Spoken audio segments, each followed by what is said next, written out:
نبی پاک صلی اللہ علیہ وسلم کے ساتھ جو کچھ ابو جہل نے کیا حضور نے اس کا ذکر فرمایا فرعون بھی بڑا ظالم تھا، پر یہ جو میرا فرعون ہے یہ اس سے بھی سخت ہے۔ فرعون سے سخت کہا ابو جہل کو، لیکن جب اکرمہ بن ابو جہل نے کہا نا میں کلمہ پڑھنا چاہتا ہوں، ناراض نہ ہونا، ہم عزت نہیں دے پا رہے۔ جو 99 خوبیاں ہیں لوگوں کی وہ چھپ جاتی ہیں، پر ایک خامی ساری دنیا دے۔ یہ ہمارے اندر کی وہ کمزوری ہے جس نے ہمارے علماء اور مشائخ اور بزرگوں تک کو معاشرے کے اندر بدنام کر دیا ہے۔ ہم نے وہ ایک خامی تو دیکھی اور اس شخص کی ساری زندگی کی خوبیاں چھوڑ دی، تیری نظر ایک خامی پہ گئی ہے۔ اس کا مطلب ہے تیرا اس مکھی سے تعلق ہے جو صرف گند میں بیٹھتی ہے، پھول اسے نظر ہی نہیں آتا۔ ہماری ہر محفل میں جب کوتاہیاں ڈسکس ہوگی تو پھر دنیا میں اچھا کون بچے گا؟ رسول کریم عزت دینے آئے، سنو اور یاد رکھو، اکرمہ بن ابو جہل کے بیٹے کلمہ پڑھنے آ رہے ہیں۔ میرے کریم رسول حضرت ابو بکر صدیق فرماتے ہیں میں اس دن اتنا رویا کہ میری داڑھی آنسوؤں سے بھر گئی۔ نبی کریم فرمانے لگے بھائی مجھے خبر ملی ہے کہ اکرمہ کلمہ پڑھنے آ رہا ہے، آؤ ذرا سارے بیٹھو میری بات سنو، حضور حکم کرے۔ تو محبوب نے فرمایا کوئی اس کے سامنے اس کے باپ کو گالی نہ دے، کوئی اس کے باپ کو اس کے سامنے برا کہہ کے نہ پکارے، کوئی یہاں ایک اور بات بھی کرنی بڑی ضروری سمجھتا ہوں، جو پکا بے ایمان کافر تھا، بے ایمان، جب حضور نے منع کر دیا کہ اس کے بیٹے کو تکلیف ہوتی ہے، جس کا کفر نص قطعی سے ثابت ہے، ان الذین کفروا سواء علیہم انذرتہم ام لم تنذرہم لا یؤمنون، اس آیت کی تفسیر میں جہاں بھی آپ کھولیں گے پہلا نام ابو جہل کا ملے گا، جس پر نص آ گئی کہ اس کی قسمت میں کفر ہے۔ جب وہاں حضور نے فرمایا باپ کو کافر نہ کہنا، بیٹے کو تکلیف ہوگی، تو بتا جب تو حضرت عبداللہ اور سیدہ آمنہ کے بارے میں بات کرتا ہے تو حضور کے دل کو تکلیف نہیں ہوتی؟ شرم نہیں آتی لوگوں کو؟ حیا نہیں آتی؟ حضور کا دل دکھاتے؟ اور دیکھیں عبداللہ کا معنی یہ اللہ کا بندہ ہے، اور جو آمنہ نام ہے اس نام کا حسن تو دیکھیں، ہو درود تجھ پہ بھی آمنہ اللہ، اور تیرے لال پر بھی سلام ہو، تو تھوڑا آپ بھی پہچانا کریں۔ جو تیری اماں کو برا کہے تو سلام نہیں لیتا، اور جو نبی پاک کی اماں کے بارے میں بات کہتا ہے تو کہتا ہے مولوی صاحب رل مل کے رہنا چاہیے۔ عجیب بات ہے نا تیری، اس بندے سے سلام لینے، اس سے گلا ملا لے جس کے سینے میں نبی پاک کے والدین کے بارے میں بغض چھپا ہوا ہے، اس شخص سے سینہ ملائے۔ تھوڑا سا سوچا کرے ہمارا کسی سے جائیداد کا کیا رٹا ہے۔ تو یاد رکھے اکرمہ جب آ رہے تھے تو نبی کریم علیہ السلام نے فرمایا کوئی اسے اس کے باپ کو اس کے سامنے برا نہ کہے۔ حضرت ابو بکر صدیق کہتے ہیں پھر حضور نے فرمایا کوئی اس کے باپ کا کفر نہ گنوائے، کوئی اس کی زیادتیوں کا ذکر نہ کرے، کوئی اس کے بارے میں کوئی آیت نہ پڑھے، کوئی میرا قول نہ دہرائے۔ حضرت سیدنا ابو بکر صدیق فرماتے ہیں میں رونے لگا تو مجھ سے حضرت ابو دردہ کہنے لگے آپ کیوں رو رہے ہیں؟ تو میں نے کہا میں رو رہا ہوں محبوب کی رحمت للعالمین پہ کہ محبوب یہ کس کے استقبال کی تیاریاں کرا رہے ہیں، جو ساری زندگی تکلیف دی، کن کے استقبال؟ خدا را ساری۔ اب یقین کریں آپ بیٹھ جائیں کسی مجلس میں، ناراض نہ ہونا، علماء نیک لوگوں کی بات نہیں کرتا، اپنی اور آپ کی کر رہا ہوں۔ ہم کسی محفل میں بیٹھ جائیں نا، ہم نے اب گناہوں کے نام بدل لیے، جھوٹ کا نام ہم نے بہانہ رکھا ہے، میں بہانہ کر چڑھے اس، حالانکہ سچی بات کیا ہے؟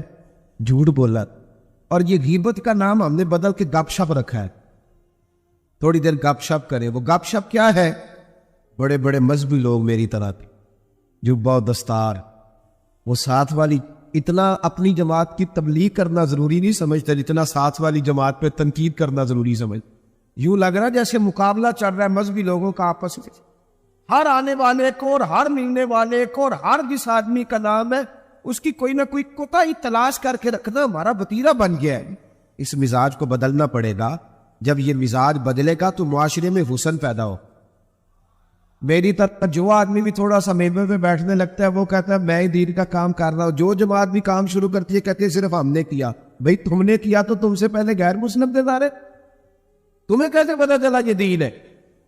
تھوڑا تھوڑا نرمی پیدا کریں، رویوں کو ٹھنڈا کریں۔ حضرت عمر بن عبدالعزیز گزر رہے تھے، لکڑی کے جوتے پہنے ہوئے تھے، ایک بوڑھے بابا جی سڑک کنارے سو رہے ہیں، حضرت کا پیر آ گیا تو بابا جی اندھیرا تھا، جلدی سے اٹھے۔ جب بندہ اس طرح ہڑبڑا کے اٹھتا ہے نا اچانک فٹافٹ، تو وہ کچھ سخت بات ہی کرتا ہے، تو بابا جی نے اچانک ٹکر ہو موٹر سائیکل کی، بالکل تو یکدم جملے کیا ترتیب پاتے ہیں؟ آپ بندے تو بابا جی نے بھی اٹھتے کہا آلان تو بولا نا، پیر پہ پیر آیا تو بزرگ کہنے لگے آپ اندھے؟ بڑی سخت بات تھی، معمولی آدمی نہیں، بادشاہ ہیں، اور اکیلے نہیں، 4-5 سپاہی ساتھ ہیں، ہاتھ میں تلواریں ہیں، نیزیں ہیں، برچیاں ہیں، اور یہ وہ دور تھا کہ وہ بادشاہ کہلاتے تھے لوگ، جمہوری حکومتیں نہیں، ان کا سکہ چلتا تھا، اتنے بڑے آدمی کو کہہ دیا آپ اندھے؟ اس نے کہا اندھے؟ حضرت عمر بن عبدالعزیز نہ ہلکا سا مسکرائے اور مسکرا کے کہنے لگے نہیں بزرگوں مجھے نظر آتا ہے۔ وہ جو ساتھ تھے نا سپاہی، چائے سے کیتلی ہمیشہ زیادہ گرم ہوتی ہیں، ان سپاہیوں نے تلواریں نکال لی۔ آپ نے فرمایا تمہیں کیا ہوا؟ کہنے لگے حضور اس نے آپ کو اندھا کہا ہے۔ آپ فرمانے لگے نہیں انہوں نے تو نہیں کہا۔ کہا جناب کہا ہے؟ فرمایا نہیں کہا۔ کہا جناب کہا ہے؟ فرمایا بابا جی باتیں تم سے کر رہے تھے مجھ سے کر رہے تھے؟ کہا حضور وہ آپ سے کر رہے تھے۔ تو فرمانے لگے نادانو انہوں نے مجھے اندھا نہیں کہا، بلکہ وہ تو استفہامیہ جملہ تھا، انہوں نے پوچھا ہے کہ آپ اندھے تو نہیں؟ تو میں نے کہہ دیا نہیں مجھے نظر آتا ہے، اس میں جھگڑے والی کون سی بات ہے؟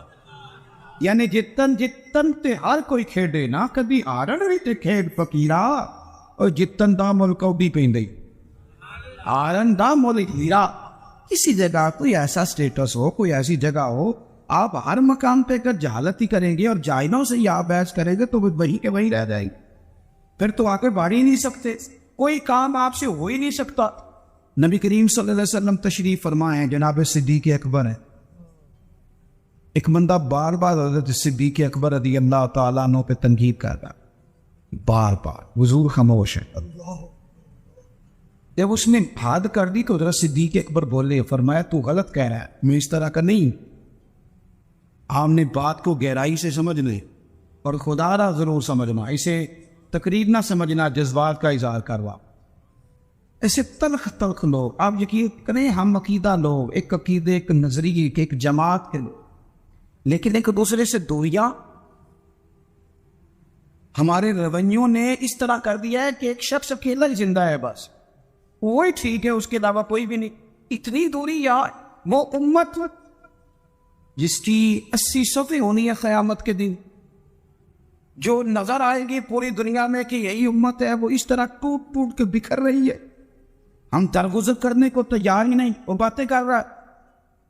جب حضرت صدیق اکبر نے جواب دیا تو کریم محبوب اٹھ کے چلے گئے۔ حضرت صدیق اکبر پیچھے دوڑے کہ یا رسول اللہ جب تک وہ باتیں کر رہا تھا آپ بیٹھے تھے، اور جب میں نے جواب دیا تو آ گئے۔ حضور فرمانے لگے ابو بکر تیرے سرانے رب نے فرشتہ کھڑا کیا تھا، اللہ کرے آپ کو سمجھ آئے، تیرے سرانے فرشتہ تھا، جب وہ بولتا تھا تو تیری طرف سے فرشتہ جواب دیتا تھا، فرشتہ بول رہا تھا جب بھی تو میں بھی چپ تھا، فرشتہ تیری طرف سے جواب دے رہا تھا۔ اور فرمایا جب تو بولا ہے تو فرشتہ چلا گیا تو میں بھی اٹھ کے آ گئی۔ دیکھیں ہم کوئی لوارث نہیں، خدا رسول والے ہیں، ایسا نہیں ہے کہ کہیں چپ کر دیں گے تو ہمارا وارث ہوئی دی۔ آپ نہ کسی مقام پہ اپنوں کے مقابلے میں تو کئی خاموشی اختیار کریں، آپ کہیں اپنوں کے بارے میں تو درگزر کریں۔ امام اعظم ابو حنیفہ رحمۃ اللہ علیہ، آپ کے والد صاحب کا انتقال ہو گیا، 3 دن تعزیت کے لیے بیٹھے، باہر نکلے، چوک میں آئے، ایک بندہ آپ کا حاسد تھا، مخالف تھا، اور سارا علاقہ جانتا تھا کہ آپ کا مخالف ہیں۔ جب آپ باہر نکلے نا تو بہت سارے لوگ تھے چوک میں، وہ بھی سامنے سے آیا، السلام علیکم کے بعد کہنے لگا، توجہ کرنا بات پہ، کہنے لگا ابو حنیفہ سنا ہے آپ کے والد فوت ہو گئے۔ سب جانتے ہیں مخالف ہے، حاسد ہے، اور حسد کی وجہ سے مخالف ہے، سب کو پتہ ہے، اور حسد بڑی بری چیز ہے، وَمِن شَرِّ حاسد اذا حسد، اس کے شر سے اللہ ہم سب کو محفوظ۔ یہ شریر کا آتا، آپ کھڑے ہیں، کہتے سنے تیرے ابا انتقال کر گئی؟ فرمایا ہاں۔ کہنے لگا اپنی ماں کا نکاح میرے ساتھ کر دو۔ یارو کہہ دیتے ہیں لوگ بڑی بڑی بات، کبھی دیکھو تو صحیح، بڑا خوش کہہ، چلو سامنے نہیں تو پیٹھ کے پیچھے کہتے، لوگ بڑی بڑی چیزوں پہ طنز کرتے، ایسا جملہ کسے کہ وہ انسان کی نیند میں سوراخ کر دیتا ہے، سوتا نہیں انسان۔ اماں کا نکاح میرے ساتھ کر دو، جملہ سخت تھا، اور بات تو شرعی تھی نا، غیر شرعی تو نہیں تھی۔ تو امام صاحب کے ساتھ جو شاگرد تھے، عقیدت مند تھے، ارادت مند تھے، انہوں نے تلواریں نیام سے نکالنی، فرمایا چپ کر جاؤ بھائی، ہم کو نوارس ہیں، چپ تو کرو نا یار، کہیں سہنا تو سیکھو، کہیں برداشت تو کرو، کہیں کچھ تمہیں لوگ کہیں گے، کس کس کو راضی کرو گے؟ حضرت امام صاحب رحمۃ اللہ علیہ نے ساری ہمت سمیٹی، آنسو جو چمکے تو ان کو بھی دامن میں سمیٹ لیا، ہمت جمع کر کے کہنے لگے میاں تم نے کہا ہے میں اپنی ماں کا نکاح تیرے ساتھ کر لوں تو عدت گزر لینے دے، میں تیرا نام لے کے اماں سے بات کروں گا، اگر وہ تیرے ساتھ نکاح کرنا چاہے تو مجھے اعتراض کوئی نہیں۔ ہوئے ہوئے ہوئے دل دریا سمندروں ہی ڈوبے، کون دلان دیا جانے، دل تو ٹوٹ گیا نا، بکھر کیا دیتے ہیں یار۔ کئی دفعہ جس نے 40 سال میں قرآن پڑھایا ہو، مسجد نے ڈیوٹی کی ہو، اس شخص کو بھی کئی دفعہ لوگ مسجد کے دروازے پہ کھڑے کر کے بات کر دے، بڑی تکلیف ہوتی، بڑی تکلیف ہوتی ہے بعض اوقات۔ بڑے بڑے لوگوں کو لوگ کیا گزرتے، حضرت امام صاحب فرمانے لگے عدت بیت لینے دے، تیرا نام لے کے بات کروں گا، تیرے ساتھ نکاح کرنا چاہے تو مجھے اعتراض کوئی نہیں۔ یہ کہہ کے اپنے دوستوں کے بازو تھامے اگلے چوک میں گئے، وہ بندہ دھڑام سے زمین پہ گرا، اعتراض دھڑام سے گرا، وہی پرواز کر گئی۔ لوگ کہنے لگے حضور اسے کیا ہوا؟ آپ فرمانے لگے اس نے سمجھا تھا میں نوارس ہوں، اسے کچھ بھی نہیں ہوا، ابو حنیفہ کے صبر نے اس کی جان لے لی، میرے صبر نے جان لے لی، تیرا صبر کئی دفعہ جان لے لے گا، تیرا صبر، تیرا حوصلہ، تیری دلیری، آپ اپنی زندگی میں یہ کرے نا بھائی۔ کیا ماجرا ہے؟ ہم ہر وقت جو ہے کسی جگہ بھی آدمی نہیں دکھاتے، کسی مقام کہیں مان جایا کرے چپ کر۔ امام زین العابدین، ایسے ہی بات پہ بات یاد آ گئی، زیادہ باتیں نہیں کرنی، بس بیٹھنے لگاؤ۔ امام زین العابدین مسجد نبوی سے نکلے، جس مسجد کی اصل وارث امام زین العابدین، مسجد شریفہ سے نکلے تو ایک فندہ پیچھے ہو رہی ہے، بادشاہ نے پیسے دیے، معاذ اللہ وہ امام صاحب کو برا بھلا کہہ رہا۔ یہ مزہ ہے، کبھی اسے لے کے تو دیکھیں، یہ بھی ایک مزہ ہے، یہ بھی ایک سرور ہے کہ آپ کو برا کہے آپ برداشت کر رہے ہیں، لیکن شرط یہ ہے کہ آپ مخلص ہو۔ قرآن کہتا ہے یجاہدون فی سبیل اللہ ولا یخافون لومۃ لائم ذالک فضل اللہ، اور میں لوگ اللہ کے راستے میں جہاد کرتے ہیں، لوگ انہیں برا کہیں تو پرواہ نہیں کرتے، ذالک فضل اللہ یؤتیہ من یشاء، یہ ان پر اللہ کا فضل ہے، اور یہ فضل رب جسے چاہے اسے عطا کرتا ہے۔ اللہ اکبر۔ حضرت امام صاحب گزر رہے تو اس نے برا بھلا کہنا شروع کیا، امام صاحب جن قدموں سے چلتے تھے وہ چھوٹے کر دیے، قدم چھوٹے چھوٹے، زیادہ بات نہیں کر دے۔ امام صاحب کا گھر آ گیا، وہ بندہ تھک گیا، کہتے تو بولتے ہی نہیں، گھر آ گیا تو آپ فرمانے لگے کوئی بات رہ گئی ہو تو کر لے، میرا گھر آ گیا۔ تو کہتا ہے مجھ پر تو کسی نے بجلیاں ہی گرا دی، پہلے میں نے اخلاق سنا تھا، اب میں نے اخلاق دیکھ لیا، بجلیاں گر گئی، سناٹا چھا گیا۔ جب میں سختے میں آ گیا نا، ہم تو دشمن کو بھی پاکیزہ سزا دیتے، کہتے جب میں پورے سختے میں آیا تو امام زین العابدین کہنے لگے ٹھہر جا ذرا، جانا نا، اندر تشریف لے گئے، ایک بوتل سرکے کھلائے، ایک شہد کھلائے، اور مجھے تھما کے، میں لمبی بات پھر بھی کوئی نہیں، میرے ہاتھ میں تھما کے کہنے لگے یہ لے جا، میرے دادا مولا علی نے فرمایا تھا پتر جو دروازے تک آئے اسے خالی نہیں بھیجا گا، کہ لے دادے کی مہربانی، تحفہ رکھ لے۔ وہ شخص کہتا ہے امام صاحب پلٹ کے اندر جانے لگے تو میں قدموں سے لگا، پیر چھو کے کہا حضور وہ تو کسی بدبخت نے میری ڈیوٹی لگائی تھی، قربان جاؤں، قریب آ کے پتہ چلا ہے اگر نواسے کے اخلاق کا یہ حال ہے تو محمد عربی کا اخلاق، رسول کائنات علیہ السلام کے اخلاقی عالیہ کا حسن کیا ہوگا۔ آخری بات یہ ہے کہ والذین یبیتون لربہم سجدا وقیاما، نری تقریریں نہیں، نری باتیں نہیں، رب کے بندے رات سجدے اور قیام میں ہوگا۔ آپ نہ لوگوں کو کتنے بھی دکھ بتائیں گے تو کمزور ہوتے جائیں گے، جتنا آپ لوگوں کے سامنے اپنی پریشانیوں کا ذکر کریں گے کمزور ہوں گے، اور جتنی دکھ مسلح پہ بیٹھ کے رب کو بتاؤ گے طاقتور ہوتے جاؤ، طاقتور ہوتے جاؤ۔ آپ نہ جب رات کو بیٹھتے ہیں اور آپ کا مسلح آباد رہتا ہے، یہ موبائل، یہ ساری چیزیں آپ کی جان چھوڑتی ہیں، اور صرف زیادہ نہیں، آدھے گھنٹے کے لیے 20 منٹ کے لیے چند نفل پڑھ کے تلاوت کر کے درود و سلام پڑھ کے جب ہاتھ اٹھاتے ہو نا تو آپ کو اللہ روحانی قوت دیتا ہے. یہ جو سجدے کا نور ہوتا ہے یہ بندے کو طاقتور کرتا ہے. ایک بچہ آ گیا یتیم بچہ, اس نے آ کے عرض کی حضور 3 گھر میں افراد ہیں, میں, میری بہن اور میری بیوہ ماں, والد حضور چلے گئے اور آج نا 3 دن ہو گئے روٹی کوئی نہیں کھائی. میں اس منظر کو بھی جانتا ہوں کہ جب یتیم گھر میں اکٹھے بیٹھے ہوتے ہیں اور پتہ ہوتا ہے ان کو کہ ہماری اماں کے پاس آج پیسے کوئی نہیں اور گھر میں روٹی بھی کوئی نہیں, تو پھر ان کو بھوک ہی نہیں لگتی. ہاں نہیں لگتی.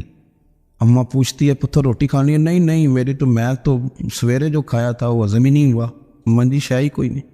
یہ پردے اس طرح کر کے بچائے جاتے, ایک دوسرے کو تسلیاں دینا, ایک دوسرے سے پیار کا بڑھ جانا, ایک دوسرے کے لیے جذبات اور طرح کے بن جانا, حکمت الہی کے تقاضے.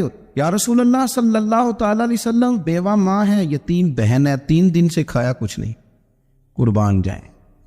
وہ گھر جہاں سے کائنات کھاتی ہے ساری. حضور نے فرمایا بلال جا کے ساری ازواج مطہرات سے پوچھ گھر میں کیا ہے. حضرت بلال کہتے ہیں میں سارے گھاری پوچھ آیا, ٹٹول آیا, ٹوٹل 21 کھجوریں نکلی. یہ 2 جہاں کے شاہ ہیں اور پاس کچھ رکھتے نہیں, 2 جہاں کی نعمتیں ہیں, ان کے خالی ہاتھ میں حضور کے سارے گھر کو میں 21 کھجوریں نکلی تو لا کے میں نے پیش کر دی, تو حضور نے ڈائریکٹ اس کو نہیں دی, نبی پاک نے اپنے ہاتھ پہ رکھ لی. اور کہتے ہیں پھر حضور نے نا اپنا منہ مبارک قریب کیا کھجوروں. صحابہ خود فرماتے ہیں کہ یہ جو حضور نے منہ مبارک قریب کیا ہے نا تو نبی پاک برکت کی دعا کر رہے تھے. 21 کھجوروں پہ برکت کی دعا ہوئی. حضور نے اس بچے کو بلایا, تھپکی دی, فرمایا لے جا 7 تیری بہن کی. انہیں معمولی نہ سمجھنا ہوا تو حضرت بلال کہتے ہیں حضور 3 بھی دے دینا کبھی تو 30 سال ختم ہی نہیں ہوتی. 30 سال گزر جاتے ہیں, نکالتے رہو, کھاتے رہو, ختم ہی نہیں ہوتی. حضور نے فرمایا 7 تیری بہن کی, 7 تیری والدہ کی, اور 7 حضور نے اور بھی تلقین فرمائی, فرمایا ایک سویرے کھایا کرنا, ایک شام کو کھایا کر. یہ لے جا.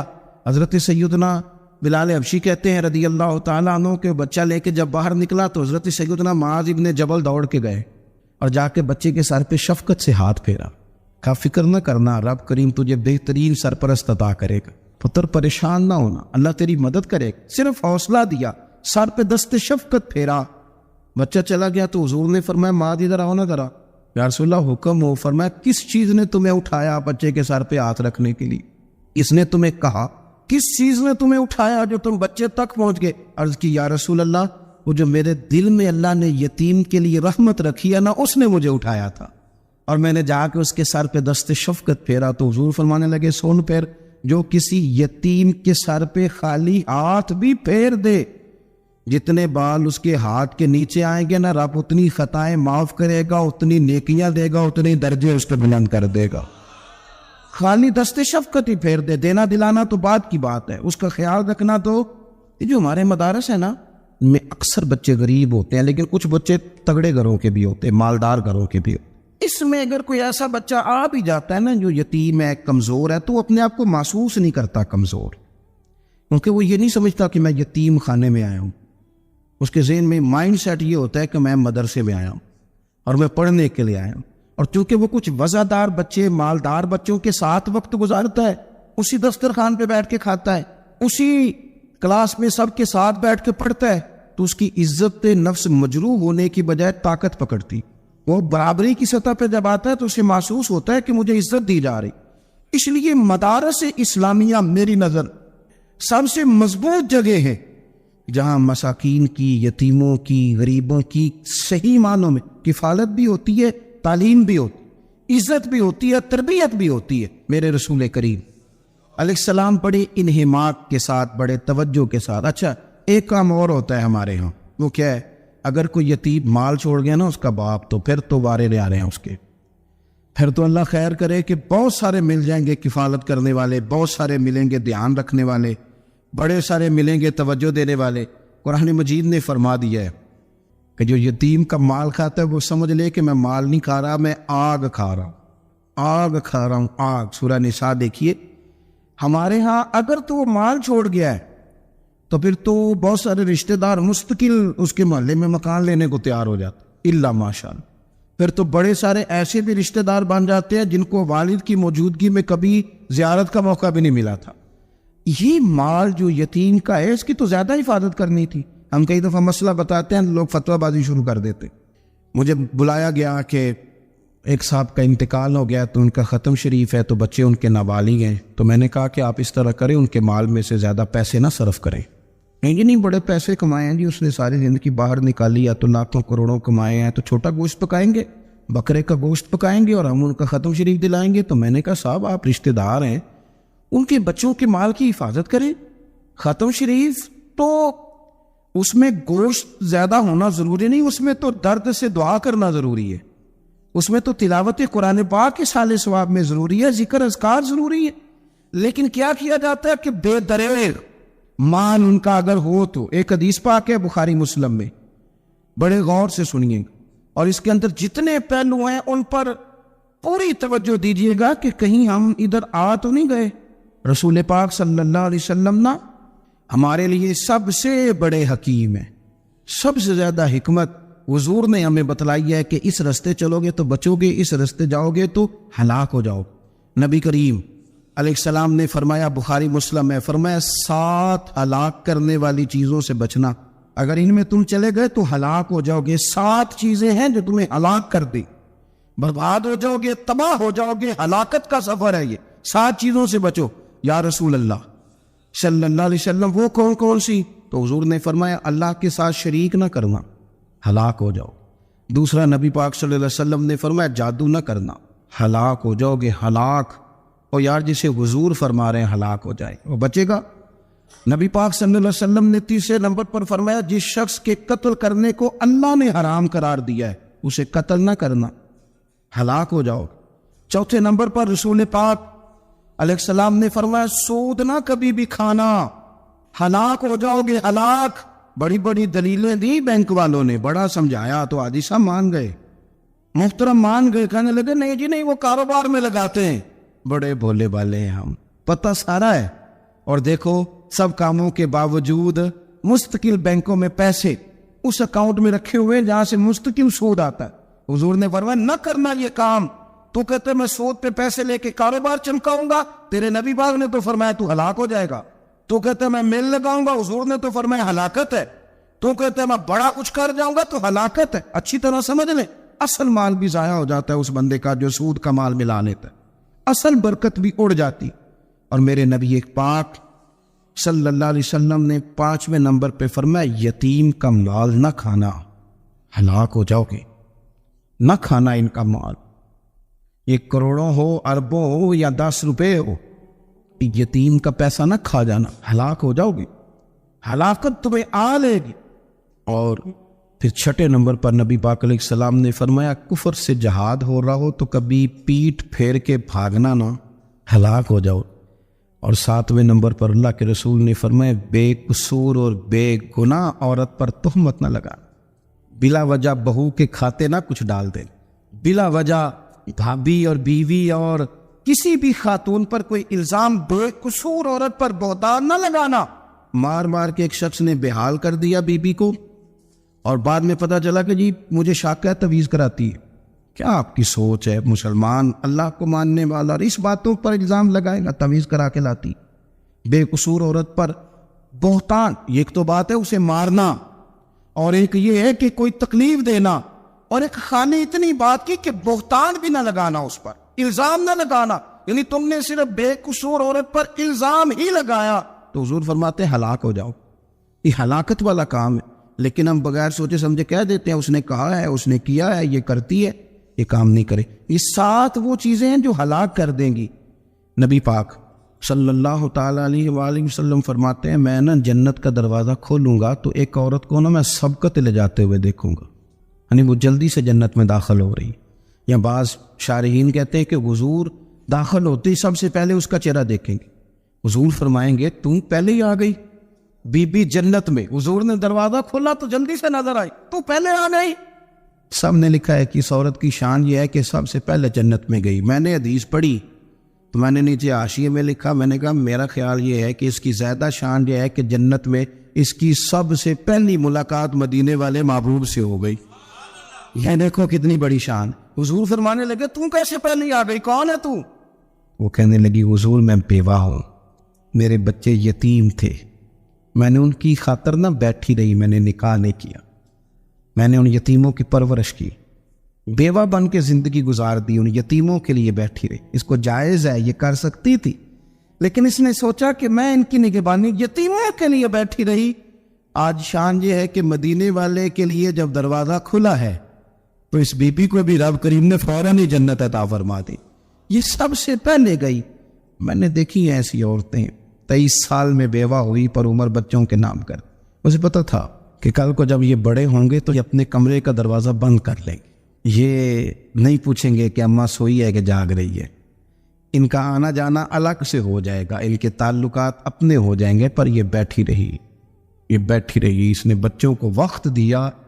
تو بچے تو کیا اس کو صلہ دیتے تھے, رب نے یہ صلہ دیا ہے کہ سب سے پہلے اسے جنت میں داخلہ عطا فرمایا. ابو داؤد شریف میں مسند امام احمد بن حنبل میں حدیث ہے, نبی پاک صلی اللہ علیہ وسلم کے چچا زاد تھے حضرت جعفر طیار, مولا علی شیر خدا کے بھائی تھے, جنگ موتا میں شہید ہو گئے. وہاں سے کوئی خبر لے کے نہیں آیا, لیکن رب خبریں دیتا ہے نا اپنے حبیب. اللہ غیب کے خزانوں کی کنجیاں دیتا ہے اپنے محبوب کو. نبی کریم صلی اللہ تعالی علیہ وسلم نا ان کے گھر گئے, ان کی زوجہ کا نام اسماء بنت امیس تھا. حضور نے فرمایا اسماء میرے بھتیجوں کو میرے پاس لاؤ, محمد بن جعفر اور عبداللہ بن جعفر رضی اللہ تعالیٰ عنہ. بچے قریب آئے, حضور کو پتہ ان کے والد شہید ہو گئے. نبی پاک نے اپنی ناک مبارک ان کے رخساروں پہ رکھے, پھر حضور نے ان کا ماتھا چوما, پھر نبی پاک صلی اللہ علیہ وسلم نے سینے سے لگایا, فرمایا حجام کو بلاؤ نا ذرا, ان کے بال تراشے, کتنی بڑے ہو گئے, حجامت ہونے والی. حضور پیار کر رہے تھے, آنکھوں میں آنسو تھے, تو جناب اسماء قریب آئیں, کہنے لگے حضور میرے شوہر کی کوئی خبر آ گئی ہے؟ تو نبی پاک صلی اللہ تعالیٰ علیہ وسلم نے گردن مبارک اٹھائی تو آنکھوں میں آنسو تھے. فرمایا رب نے میرے بھائی کو شہادت کا درجہ عطا کیا ہے. فرمایا کوئی آہو بقا نہ کرنا میرے بھائی پر, اللہ نے اسے شہادت کا درجہ دیا ہے. حضرت جعفر طیار کے گھر والوں کے لیے حضور نے صحابہ کو حکم دیا کہ یہ غم میں ہے, ان کے لیے کھانے پکا کے لاؤ. پھر نبی پاک ان بچوں سے پیار کرنے لگے, فرمانے لگے یہ جو ہے نا محمد بن جعفر, یہ اپنے دادا جناب ابو طالب سے ملتا جلتا ہے, اور یہ جو عبداللہ بن جعفر ہے یہ تو سارا میرے ساتھ ملتا جلتا ہے. نبی پاک صلی اللہ علیہ وسلم پیار کرتے, باتیں کرتے. حضرت اسماء رونے لگی. یہ ابو داؤد شریف میں مسند امام احمد بن حنبل میں چمکتے جملے. عرض کرنے لگی حضور میرے بچوں کا کیا بنے گا, کون کفالت کرے گا, قربان جائے. رسول پاک صلی اللہ علیہ وسلم کے کیا جملے, یتیموں کے لیے حضور کا نوازنے کا کیا انداز ہے. فرمایا اسماء تو فکر نہ کر, انا بنیہم فی الدنیا والآخرہ. فرمایا میں دنیا میں بھی ان کا وارث بنوں گا, قیامت کے دن بھی ان کا وارث بنوں گا. تو صرف دنیا کی بات کرتی ہے کہ نظام معیشت کا کیسے چلے گا, اور میرا وعدہ یہ ہے کہ دنیا میں بھی ان کی سرپرستی کروں گا, آخرت میں بھی سرپرستی کروں, آخرت میں بھی میں ان کا خیال رکھوں گا. آپ غور تو فرمائیں, توجہ تو کریں کہ اس قدر زیادہ حضور کا انہماک اس طبقے کے ساتھ ہمیں اپنے دائیں بائیں عزیزوں میں, رشتہ داروں میں, دوستوں میں, علاقہ میں, پڑوسیوں میں, محلے داروں میں دیکھنا چاہیے. یہ بچے بیچارے میں نے دیکھا ہے, ان کے بگڑنے میں اصل بات یہ ہوتی ہے کہ کوئی مخلص ہو کے سرپرست نہیں بنتا. آگے بڑھیں, اپنی اپنی خدمات پیش کریں, اور جس طرح ہمارا بچہ بگڑ جائے تو ہم اس کے لیے پوری کوشش کرتے ہیں, جدوجہد کرتے ہیں, حالات, واقعات, پس منظر, پیش منظر کا جائزہ لیتے ہیں, کون سے اسباب اختیار کیے جائیں تو یہ ٹھیک ہو سکتا ہے. وہ ساری چیزیں ان کے لیے بھی ہمیں اختیار کرنی چاہیے. اور یہ بچے اگر احساس ذمہ داری پکڑ جائیں, جو وارث سے محروم ہو جاتے ہیں, یہ اگر احساس ذمہ داری پکڑ جائیں تو پھر یہ قوموں کی قیادت کرتے, پھر یہ بہت بڑے جانباز ثابت ہوتے ہیں. پھر یہ اپنے گھر گھرانے کا نہیں, یہ ملتوں کے, قوموں کے لیے مشعل راہ بنتے ہیں. لیکن شرط یہ ہے کہ ہم ان کے لیے اپنے دلوں کو کشادہ کریں, سینوں کو وسیع کریں. اللہ کریم سمجھنے کی توفیق عطا فرمائے. آخر دعوانا ان الحمد